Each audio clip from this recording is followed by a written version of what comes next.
now in going to win you want your man kitibia I was say young word you may for instance match our person win you know you first do not want to concede because yen shewa then una go back you phone Rich, okay, in the Central African Republic, Kumasi. Yet here number one is a 4-3. It was one of Otto's best games our ball offensively. Here, 2-3, and I want to know a thing.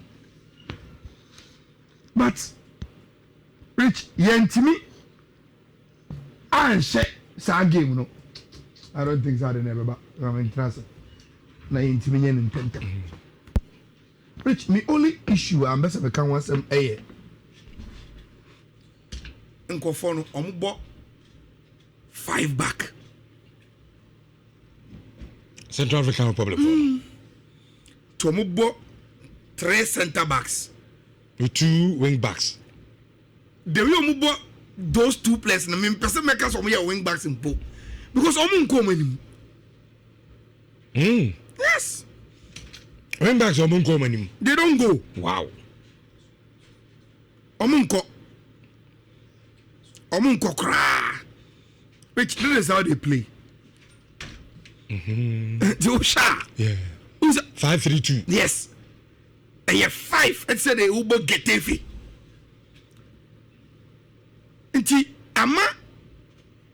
So Ocean say strategically what you have to do, and they say first of all also about back 4 because only 2 strikers.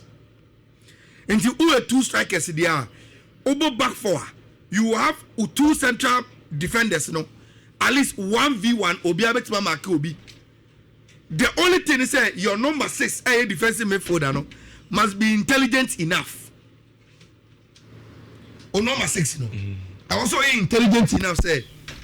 Debiara no because yene attack more no. Onja center backs in the hole. Not Debia obe provided 1 additional number. Eddie Amamu to deal with omu 2 strikers, no. Number 1, no. Number 2, Rich. Say obi bought 3 midfielders to control a one so no. Uya numbers. Be bro mo de so.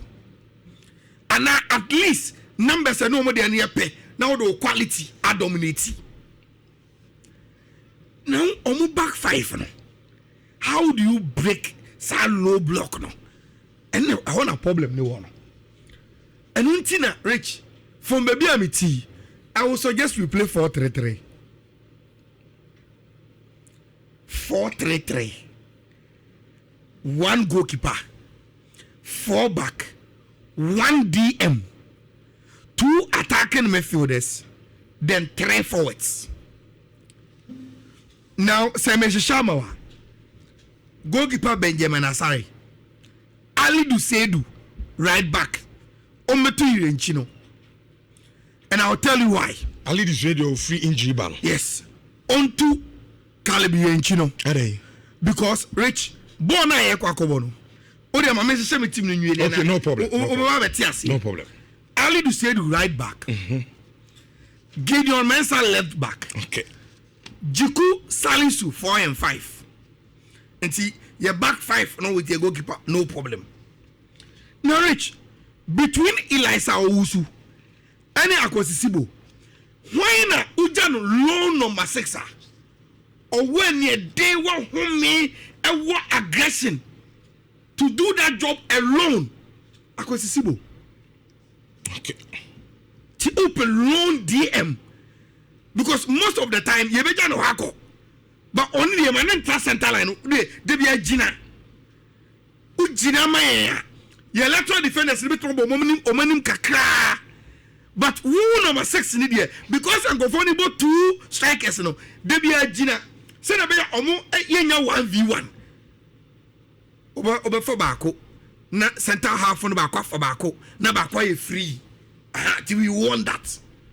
Now, your 2 attacking midfielders, you know, must be Thomas Partey and Kudus. In the middle. Yes.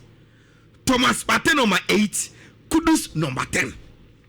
Then your wings, no. Rich. On the left should be Semenyo. On the right should be Fatau Isaaku. With the form. Yes. And he played one of the best games for Black Stars against the same Central African Republic. Oh, Kumasi, I still remember that game. Papa. And he come to be a Otumi. And let him play.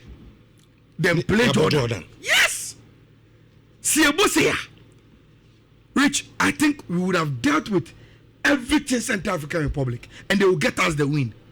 What Sir line up way and say, Rich, your calibre and you or bench.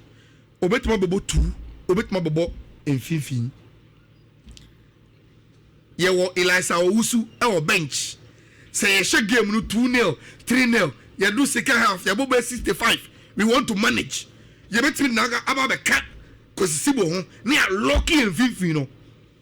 Take one of your wingers in it out and push Abranti friend Kudus there just to hold on to the ball and call for fouls. And it's hard, and everyone say, you game now 70 minutes. Yashan Kofonu 2. You bring in Elisa Owusu to partner with Sibo at the base of Omeford. No way, Thomas Step at the pro as a controller, as a ball, Ekutai no share, no delay ball. No way he Fatau is I could not the Kudus score right. Born by him, and it's show now. On the piano out of form, referee the foul at the Amaye. On the other side, no Semenyo Ebrea within a press in the BBR. You bring in Kamadi Suleiman and I say Joseph Pensomo, no so be to Tremika, because every action go for the tuno, almost too free. And so much Kaba Kubia. You need a sharp up brain behind them. Rich, see a bonus here. Okay. I think so we will be good. Now back to your question about Manusi. Argentina, Ali and not Calibrian, who has been very impressive. Rich, Sa Uo Fatau Saku, our right winger. Now, Uber say, of forgetting about coming back to defend Bibria.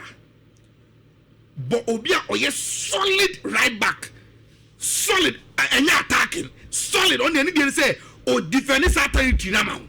Because I am for that, on the right back. Yeah. But Ali Dudie, why a solid right back. Obama was a defensive way, no. Into our born a cheer. Then Isaaku Mbanechi may defend me. Nidiane say he is keeping the weight for us with Semenyo.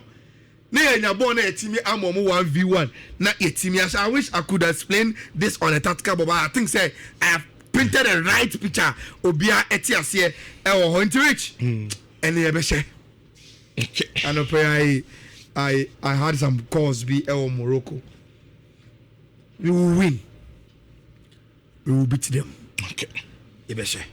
Yeah, Bombay. Say a bit to me. Aben Lorenzo Jr. say I prefer Partey Sibo Kudus in the middle. Then Fatau Semenyo Jordan up front. Just like again. No. Super say. Yambo Hona. I think that one. That one would do. Rich, ready answer now. Will be lines, you know. Maminko Joe Shop.